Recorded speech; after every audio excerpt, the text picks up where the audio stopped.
India के first president doctor Rajendra Prasad ने महात्मा गांधी जी के लिए एक बहुत ही प्यारी लाइन यूज की थी। उन्होंने बोला था कि Gandhi ji had once again sacrificed His trusted lieutenant for the sake of the glamorous Nehru. वो उन्होंने क्यों कहा? देखिए, हमें जो हिस्ट्री बताई गई है वो ये बताई गई है कि जवाहरलाल नेहरू देश के पहले प्रधानमंत्री बने और जब उनका इलेक्शन हुआ तो उसको किसी के भी द्वारा अपोज नहीं किया गया। सभी ने बिना अपोजिशन के जवाहरलाल नेहरू को अपना प्रधानमंत्री मान लिया।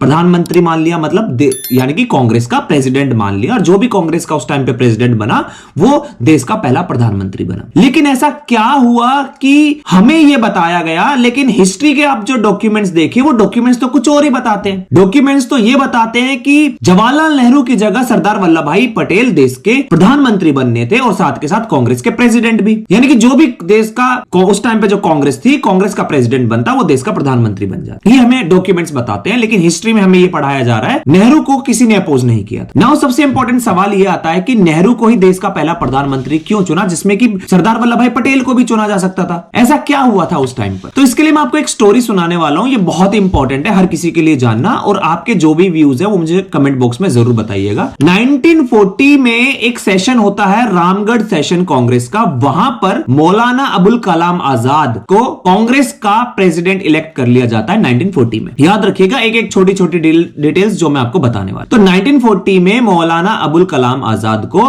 कांग्रेस का प्रेसिडेंट इलेक्ट कर लेते हैं। कहां पर? रामगढ़ सेशन में। और उसी टाइम पर आपको पता होगा कि दुनिया में 1939 से 1945 तक वर्ल्ड वॉर चल रहा था, विश्व युद्ध, दूसरा विश्व युद्ध जिसको हम कहते हैं। और यही इंडिया का फ्रीडम स्ट्रगल का मूवमेंट चल रहा था। इस टाइम पर quit India movement and all ये सारी चीजें चल रही थी। तो 1940 में वो बन जाते। कांग्रेस में हमेशा क्या होता था कि एक साल के लिए एक प्रेसिडेंट बनता था। वर्ल्ड वॉर होने के कारण और साथ के साथ इंडिया में quit India movement and all freedom struggle चल रहा था, आजादी मिलने वाली थी, उस सबके मूवमेंट चल रहे थे। इसलिए बार बार लगातार 1940 से मौलाना अब्दुल कलाम आजाद ही कांग्रेस के प्रेसिडेंट बने रहे। लेकिन 1946 में आते आते ये प्रेस में डिमांड आने लगती है, प्रेस आर्टिकल्स पब्लिश होने लगते हैं कि अब कांग्रेस में इलेक्शन की जरूरत है, एक नए प्रेसिडेंट की जरूरत है। वो क्यों? क्योंकि उसी टाइम पर क्या हो रहा था कि 1946 में एक प्रेसिडेंट इलेक्शन की डिमांड भी होने लगी कांग्रेस के अंदर।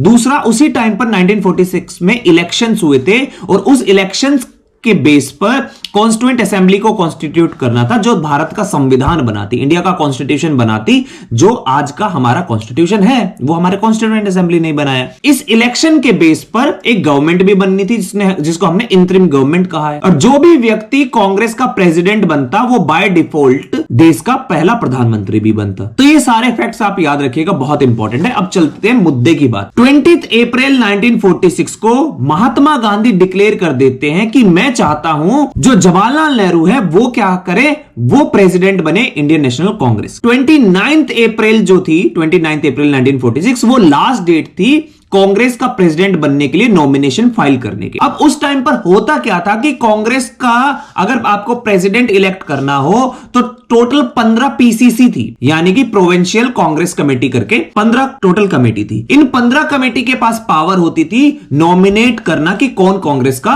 प्रेसिडेंट बनेगा, जिसमें से इन 15 में से 12 कमेटीज ने, याद रखिएगा 12 कमेटी ने पंडित जवाहरलाल नेहरू का नाम नहीं दिया था, इन्होंने सरदार वल्लभ भाई पटेल का नाम दिया था। 12 कमेटी स्टेट पीसीसी ने, 12 पीसीसी ने यह बोला कि सरदार वल्लभ भाई पटेल हमारी तरफ से नॉमिनेशन होंगे जो प्रेसिडेंट बनेंगे, जिसमें से जो 15 में से 3 बची, 3 ने एब्सटेन कर लिया, यानी कि ना ही उसने सरदार वल्लभ भाई पटेल का नाम दिया और ना ही जवाहरलाल नेहरू। जैसे ही ये बात महात्मा गांधी जी को पता चलती है, महात्मा गांधी सबसे पहले ये बात जवाहरलाल नेहरू को बताते हैं। और जैसे ही जवाहरलाल नेहरू को ये बात पता चलती है कि एक भी पीसीसी ने जवाहरलाल नेहरू का नाम नहीं दिया है, एकदम साइलेंट हो जाते, क्योंकि यहां पर जवाहरलाल नेहरू की भी खुद की इच्छा थी भाई। वो ऑलरेडी इतने बड़े पॉलिटिकल लीडर बन चुके थे, तो उन्हें था कि देश को मैं लीड करूंगा, मैं ही फर्स्ट पोजीशन पे रहूंगा, I will be the face. आने वाली जनरेशन वो ये मुझे याद रखेगी कि मैंने देश को आजाद कराया है। लेकिन यहां पर जब उनको पता चलता है कि पीसीसी ने उनको इलेक्ट नहीं करा, तो यहां पर वो कहते हैं गांधी जी से कि मैं पॉलिटिक्स छोड़ दूंगा, मैं सेकंड पोजीशन पे नहीं आऊंगा, मुझे लीड करना है, मैं फर्स्ट पे ही रहूंगा, मैं सेकंड पोजीशन पे नहीं आऊंगा। जिसके बाद महात्मा गांधी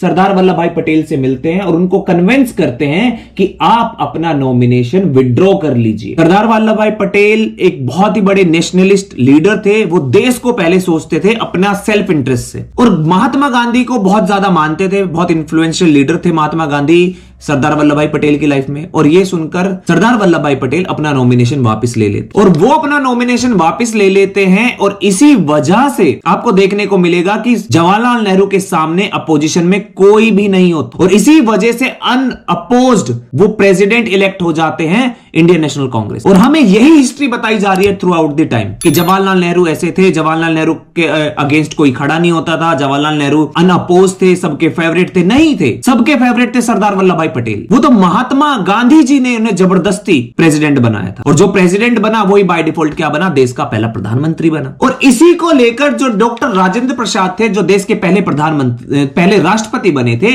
उन्होंने ये लाइन यूज करी थी, और बहुत प्यारी लाइन है। मैं फिर से आपको ये लाइन बताता हूं। उन्होंने लाइन यूज करी थी कि Gandhi ji had once again sacrificed his trusted lieutenant for the sake of the glamorous Nehru. उन्होंने ये क्यों कहा वंस अगेन, फिर से दोबारा क्यों? क्योंकि 1929 में भी इलेक्शन हुए थे। उस टाइम पर भी सरदार वल्लभ भाई पटेल को गांधी जी ने बोला था पीछे हटने के लिए, और 1929 में भी जवाहरलाल नेहरू कांग्रेस के प्रेसिडेंट बने, और उन्होंने 1929 में फिर ये लाहौर सेशन को प्रिसाइड किया था, जिसके अंदर उन्होंने पूर्ण स्वराज की मांग की थी, और 26 जनवरी 1913 देश की पूर्ण स्वराज की डेट फिक्स की। सिर्फ 1929 नहीं, आपको उसके बाद देखने को मिलेगा 1937, 1946, 3 बार महात्मा गांधी ने सरदार वल्लभ भाई पटेल के साथ सेम यही चीज की। और ये मैं नहीं कह रहा हूं, ऐसा नहीं है कि मैं किसी से इन्फ्लुएंस्ड हूं, ये रिकॉर्ड्स कह रहे हैं। जो रिकॉर्ड्स कह रहे हैं, मैं आपको उन चीजों के बेस पर ही आपको इंफॉर्मेशन दे रहा हूं। आपके क्या व्यूज हैं, फटाफट मुझे कमेंट बॉक्स में बताइएगा, और चैनल को सब्सक्राइब कर लीजिएगा। ऐसे और भी इंटरेस्टिंग फैक्ट्स मैं आपको बताता रहूंगा, क्योंकि ये मैं एक सीरीज स्टार्ट कर रहा हूं जिसमें मैं आपको बताने वाला हूं कि सरदार वल्लभ भाई पटेल वर्सेस नेहरू। नेक्स्ट मैं आपको नेहरू के बारे में बताऊंगा, उसके बाद में जितने भी हमारे 14 प्राइम मिनिस्टर्स ऑफ इंडिया है सबके बारे में एक बहुत इंटरेस्टिंग स्टोरी बताऊंगा, जिससे आपको सारी हिस्ट्री, पॉलिटिकल हिस्ट्री इंडिया की याद हो जाएगी। तो वीडियो अच्छी लगी तो वीडियो को लाइक कीजिएगा, चैनल को सब्सक्राइब कीजिएगा, सभी दोस्तों के साथ शेयर कीजिएगा, और कमेंट करना मत भूलिएगा। Thank you.